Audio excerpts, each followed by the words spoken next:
stopping by the channel. This is going to be my recap and review for Real Housewives of Orange County. This is season 16, episode, I think it's 9. I think it's 9. It should be 9. I'm hoping it's 9. It was okay. They did a good job. They did a good job this episode. So let's get into it. So the episode opens up where it left off, where we have Noella and Heather still going back and forth about the offensive or inappropriate gift that she gave to Max. Mind you, y'all, I probably wouldn't have given Max like a card game if it's supposed to be like a congratulations gift. You know what? That's why old people always give us money. Like, you can't go wrong with money. Slide somebody a $50 gift card to, like, I don't know, Starbucks, Target, Ross, TJ Maxx, Home Goods, somewhere. You can't go wrong. But they're going back and forth, and Noella finally cops to, like, she was like, you know what? I didn't know that gift was inappropriate, and I'm sorry. And Heather was frustrated because I guess she felt like Noella wasn't understanding why she was upset and why she felt the gift was offensive. But I got Noella understood. So then Noella was like, I apologize. Like, she said, I'm sorry. Are we done now? Or I think she said, are we done now? Or are we done? And then that peeved off Heather. And then Heather's like, you know what? I ain't really gonna be here. Mind you, I thought the beach, they were at another beachside restaurant. They were actually at the villa. I guess the villa that they were staying at had a beach front. So Heather's like, girl, I'm about to go back to bed. But before she leaves the table, Noella is like, you know what? My emotions may be high because I just found out that, like, I thought it was an olive branch, but you just sent me a pity gift. And, like, not a pity gift, a pity invite. And Heather's like, it wasn't a pity invite. And she was like, and then Noella's kind of looking like, girl, yes, it was. And then Heather leaves the table and goes back to her room. So then Shannon, obviously drunk with the sombrero on, is following Noella up the steps. Like, not Noella, following Heather up the steps. She's like, where you going? So she follows her. So the only people stayed at the table were Jen, Noella, Gina, and Emily. So then next thing you know, Emily and Noella get into it, where Noella is like, y'all didn't defend me against her. She was standing over top of me with her hands in my face, and you're just telling me, hear her out, just apologize. And I was like, okay, Noella, you putting 20 on 10 because Heather's hands were not in your face. She wasn't reaching over you. She was very much confined to her space. She just stood up. Maybe the standing up could have been seeming like she meant harm, but really the lady was walking away. She was grabbing her stuff and she was rolling out. So then Gina gets upset, and Gina's like, girl, what do you mean defend you? Like, we're here for you. And you can clearly tell that Gina is, like, drunk, because her and Noella started to go back and forth. And then I missed the part, but Gina gets so upset. She was like, you know what, Noella, I'm done. I really tried to be really nice to you and be a good friend, but I can't care anymore. And you know what I've learned? You can't drown with everybody, which is a word, because you shouldn't be drowning for nobody, but you can't drown with everybody. You can't go down with a sinking ship. And she just leaves. And you can tell she's crying, but I think she's crying because mostly she drunk. And Gina gives me a crying drunk. So Emily is trying to interject, and she's like, Noella, like, you really hurt her feelings. Like, you should go say sorry. So then Noella's sitting there like, you should really go check on, she was like, you should go check on Gina. And then Emily's like, okay, bye. And so she gets up and, like, she's leaving. And she's like, you know what, Noella, I was just trying to tell you to hear her out. And then Noella says the same thing to Emily, where she was like, well, none of y'all had my back. And Emily is like, I didn't even know that you gave her a gift and it offended her. Like, I was just telling you to hear her out and then apologize and move forward. So then she gets upset and she's like, so then Emily just leaves and she goes out, because after she said that, Emily's like, okay, you know what? I'll go check on Gina. Bye. So she goes up the steps and, like, goes checks on Gina. So the only people left at the table is Jen and Noella, which was interesting because, they ain't got the best history. But I thought what Jen said was really was interesting. And also I think a fact or I hate that I'm stuttering, y'all.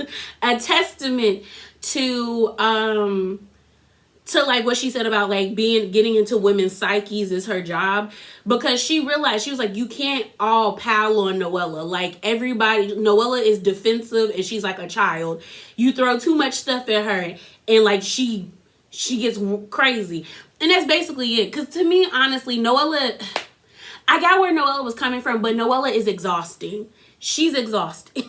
like let's just call a spade a spade. Sis is exhausting. Like, that situation didn't need to go that way. Like, honestly, all Noella had to do was apologize. And mind you, a lot of people feel like Noella should be kicked off the show, and I don't think so, because I feel like if Noella wasn't here, we wouldn't have like any zest into this cast.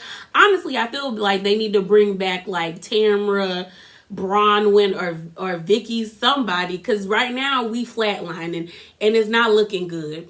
But I also feel like Noella just makes things more than what they need to be, which they really don't need to be that.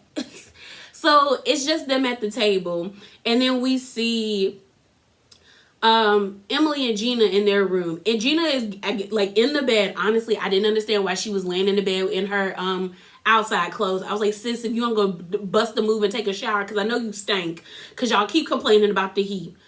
And she gets out of, like, she's in bed and she's crying and she's like, I don't understand what I did wrong.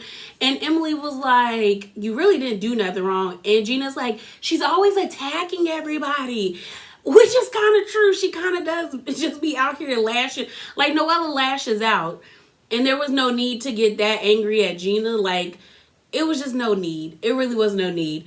So then Emily goes back down to the like beach.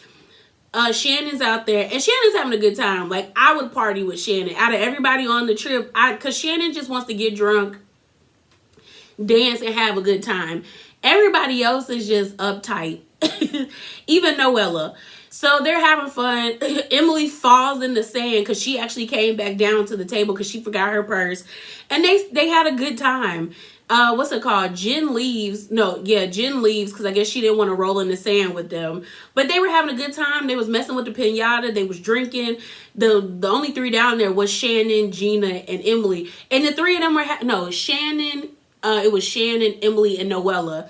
And the three of them were having a good time. I was like, I would have kicked it with them on the trip.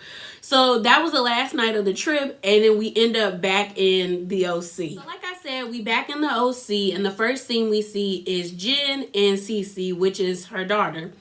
Mind y'all, that little girl was shading the mess out of Jen. So they're getting their nails done and their feet. They're getting mani-pedis. And they're looking at, like, you know, the nail polish book. And Jen is like, oh, pick a color for me. And the little girl picks, like, either it was like a black or a very bland color. And Jen is like, that's very bland. And the little girl, Cece, was like your personality. I said, dang, girl. That's kind of messed up. That's messed up. So then, So then she asked her, like, oh, how did you feel about the nannies? Because I guess they're auditioning nannies. And she said one girl, I think then the girl's name was like Caitlin or Catherine. And Cece's like, oh, I really like her. She's very motherly. And Jen is like, what you mean? And the little girl's like, she calms the boys down. And Cece basically looked at her mama like, something you can't do. And I said, dang. We also find out that Cece changed her name. Her first name was Vera. And then when she was younger, she said, no, my name is Cece. Which good for her, because Vera is an old name. And that's no offense to anybody out here who come across this video named Vera. I just feel like Vera is a name that went out like years ago. Like, you don't hear people calling their kids like Bartholomew or Bertha or Beatrice. Like, I feel like those are like 60s and like 50s and 40 type names. You know, new waves of names have come around. So the next thing we see is Heather and Gina.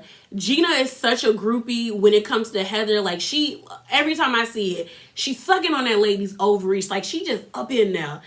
And it's like, and there's nothing wrong to be enamored with Heather's wealth or like her opulence, because like if you don't have it, you don't have it. Like, but I just wish Gina had a better poker face. We found out that Heather had been taking her twins because they're about to leave on like school tours, and the next set of tours they're gonna take is in New York. So we know Heather and Gina are from New York. That's why they bond. And she invites Heather to come. Heather invites Gina to come, and Gina's like, "Oh my God, yes!" And I was like, I mean, okay. So then they get on the topic of Noella, and Heather's just kind of like, you can see it in Heather's face, like she over Noella, and Gina is just, her whole thing is like she was hurt, like she was disappointed and she was hurt because she felt like she's been there for Noella, and for Noella to act like Gina's not to be trusted or she's not to be trusted, it really hurt her feelings. So she was just kind of like, she don't know where, like she's like done, like she's either done with the relationship with Noella or she's just tired of it. So the next scene we see is it's Shannon. We're at John's house, and we're gonna take a ride on his boat. They're doing like hibachi, and then you have what's her name, Heather and Terry, and then Emily and Shane come. So it looks like they had a good time on the boat. We end up finding out that Shannon grew up on boats. Her mom was an avid boater. When they get back to John's house, mind you, I feel like production was being shady because when we saw John's house, I low-key thought it was a trailer. Like it looked like a garage. And I'm like, I feel like that was part of his home. But the shot that they showed looked small as crap. And I was like, I hope this man don't live in a trailer. But I guess he lives on the docks. So and the boat is nice. So we know he got coin. It threw me off. So, so then they come back and they're doing hibachi. It's some white man, doing hibachi. And the man kept saying, gumbo wa, gumbo wa. And I was like, as much as hibachi as I've been to, I haven't heard them people ever say, gumbo wa, gumbo wa. And he kept doing it. And I was like, Matthew, I think his name was like Matthew Noodles or Mr. Chef Noodles, shut up. I feel like being Chef Noodles is disrespectful too, y'all. I feel like all of this is just a characterization of like Asian people, and I'm not comfortable, okay? Because he was like, gumbo wa, gumbo wa. I was like, because all Matthew had to do, because why is your name Noodles? Why is your name Chef Noodles and not Chef Matthew? I don't like it, Matthew Noodles. Get it together. The food looked good, and they're all sitting at the table. They get on the topic of like family because Chef Noodles got his little half brother there, and we end up finding out all of them got effed up backstories as it pertains to their daddies. So you have John, who basically says that him and his dad don't have a relationship. His dad really didn't like him. He was like, he never really did anything to his father not to like him. He's a junior. And he's like, the messed up part is like when his dad got married to his third wife and they had children, he renamed their firstborn like a junior just to spite John. And he told his sister to tell John to like rename himself, and he disowned him. And we get more information where Shannon was like, John decided to confront his dad after college, and this is when things deteriorated. We also find out the man's still alive. I guess they just don't have a good relationship. Then Terry brings up how him and his stepfather had a horrible relationship, and he's a doctor today because of his stepfather. Like, he became a doctor to like show his stepfather that he's like, I guess to spite him and be like, you know what, I am better. Like, all the mean and nasty things you've done for me never, like, they didn't shake me. They made me stronger, and I'm better. And Emily's story was similar. Emily was like, her parents split up when she was younger because they got a divorce, and she never really saw her father. And she was like, she went to law school because she wanted, like, she kept going to school and doing all these things because she wanted to feel worthy. And she said it sucks because she has a relationship with her father now, and he's a really good guy, and it makes her angry because she was like, why couldn't you be there for me, but you can be there for my kids? And I was just like, wow, like all of them have like messed up, like well, not all of them, but for the most part, they have messed up backstories. Fathers do better, like do better. So we're at the infamous Quiet Lady. And if you don't know, that's where Kelly and Shannon got into that big argument. I don't know what season, but they said in 2017. And they were arguing, and Kelly basically told Shannon to eat some bread because we all knew Shannon was going through like weight issues because her weight kept fluctuating. And that's when Shannon got mad. That's not even my plate. It's through her plate. And if I was her, I would never go back there. I'd be so embarrassed and mortified. Like, I would not want to go back there. But so it's Noella, Emily, and Shannon, and they're talking. They're all talking about what happened in Cabo. They're asking her, like, has Noella spoken to Gina? And Noella's like, I've tried, but she keeps sending me the voicemail. Emily interjects, and she's like, I just want to ask you a question because Jen told me that Jen told me that you gave your husband a stack of vaginas for his birthday, and or either birthday or anniversary. And Noella's like, yeah, and she ends up showing pictures, and it's legit. Like, so I guess they had like a orgy. I don't know. I don't think it's not a foursome, because I think anything over 3 is an orgy. I could be wrong because I ain't never had one. But it was like Noella and then 2 other women stacked on top of each other. And like, that's what they chose to do. And it was funny because I didn't really think she was going to show the picture, but she gladly showed them pictures of them. Like, it was like, girl, save that for your group chat. I don't think I would want to see my friend. No, I would not want to see my friends for JJs. I would not. I wouldn't want to see their kitty cats. I wouldn't. You know, honestly, anybody seeing your kitty cat, there's only 4 people that should know what your kitty cat looks like. Is it 4? Yeah, your gynecologist, your significant other. Well, honestly, it's like, yeah, it's you, your gynecologist, your significant other, and, you know, the wax lady, if you choose to wax, you know, because you don't have to if you don't want to. So I was just like, I don't think I would want to see it. No, I wouldn't. So, the night ends, and then the next scene we see is it's Heather and Jen. Heather's such a control freak. Like, she shows up to Jen's house with with like, you know, a gift, and it's pineapples and like, I think champagne or wine, and Heather's pouring the wine and the pineapples. I don't know how that I was like, girl, you doing a lot. I mean, I just felt like, ma'am, that blue outfit that Jen had on was cute though. Like, that's a really pretty blue.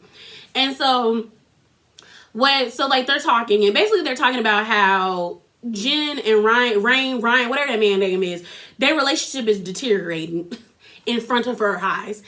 And because she's a doctor and Heather is married to a doctor, Heather's trying to help. And basically Heather's like, I get where Heather's coming from. Heather's like, your kids and your husband want more of your time, and you're not giving that to them. So you can't expect them to be okay with that. And this is my thing, y'all. I guess I'll put all of that together. So at the end of the episode, we see Rain and Jen have a conversation, and it didn't go well. Rain is holding on to Mr. Puppers for like dear life. The dog looks scared. He loved that dog more than her. And they're having this conversation. I really feel like he has emotionally disconnected from her, or he just thinks she's extra, because we see he gets his own confessional, and he says in the confessional, he was like, Jen always wants, it has to be, all of the attention has to be on Jen. And then Jen in her confessional was saying that like, we're not connecting, we're not understanding each other. And I honestly think that he probably emotionally has disconnected from her, because if you think about it, y'all, he has his job, but he mainly deals with the kids. Like, he's a stay-at-home father, which there's nothing wrong with that. And Jen is the main breadwinner. And I feel like Jen constantly saying, oh, I want to be in my kid's life. My biggest fear is that like, they're going to grow up and resent me. And, you know, I want more from my husband, more emotion from my husband. And I feel the thing is that like, it's performative. maybe that's where I'm getting it. To me, it's performative because it's like you're saying all these things, but you're not putting in the work for it to happen. Like, if you really want to be in your kid's life, take the time to be in their life. If you really want to work on your relationship in your marriage, take the time to work on your relationship in your marriage. Like, my mom was career driven, but she still made time for me and my sister and my dad. Like, things like, if it was important to her, if she wanted to be a part of it, she was a part of it. Like, the fact that like Jen, like there's she don't have to take them to school, but I think that's important. I guess to me that's important. All the way up into high school, man, even college. On the first day of school, my parents, even like now in school, my parents call me and just be like, "Happy first day of school, go into this, start off strong, we pray about it, and that's just our tradition." So I feel like if my mom, who had a hectic and strenuous schedule, and my dad, who had the same, could make time for me and my sister, I feel like Jen could do it if she wanted to. And that's not to knock her ambition, because I don't think there's anything wrong with her being ambitious. Like, she went to college, she became a doctor, she should be able to reap all the benefits of that hell she went through to become a doctor. But I feel like you constantly saying these things and not putting in the work, it's like you're just going around in circle, like constantly on the hamster wheel. And I did kind of feel bad for her, because like when Rain just patted her hand, when she was like, "I just want you to say you're proud of me and mean it. I want you to be like my dad." The thing is, like, he's not your dad. Like, I'm sorry, but he's not your dad. And he should be there he should be able to give her more, but it doesn't seem like he has the capacity to, or if he doesn't want to. They were having that conversation, and he legitimately was like, "I don't want to talk about this no more." And he gets up and he leaves. And I don't know if he didn't want to have the conversation on camera, or if he legitimately just wanted to be like, "I'm done with this whole situation." Because he's like, just respect that I don't want to have this conversation anymore. And Jen is like, "No." And he said, "Okay, if you're not going to respect that, I'm going to just take a walk." And he grabs the dog and they go for a walk. And I felt bad because you could see her like crying. And it's like, "Ugh, sis." Dang.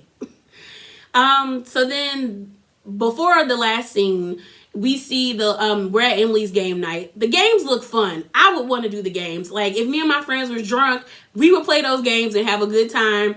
We probably end up on somebody's TikTok or IG story, but it looked like a hoot and a holler, And so, you got Shannon and Emily and Noella recreating the stacked vaginas. And then you have Gina there. So then Gina and Noella have a conversation. Gina kind of don't see it for Noella no more, but they have a private conversation, and Noella's basically like, "I was defensive, I felt attacked," and Gina's thing is like, "I was hurt by the fact that you said you didn't trust me, because I've only been nothing but kind to you, and I've been very trustworthy." And it just seems like Gina done. That's it. She done. But the next episode looks interesting. So yeah, y'all, that is it. That is all. Remember to be bravely authentic, and I'm out, y'all. Drop down in the comments below and let me know your thoughts. Deuces.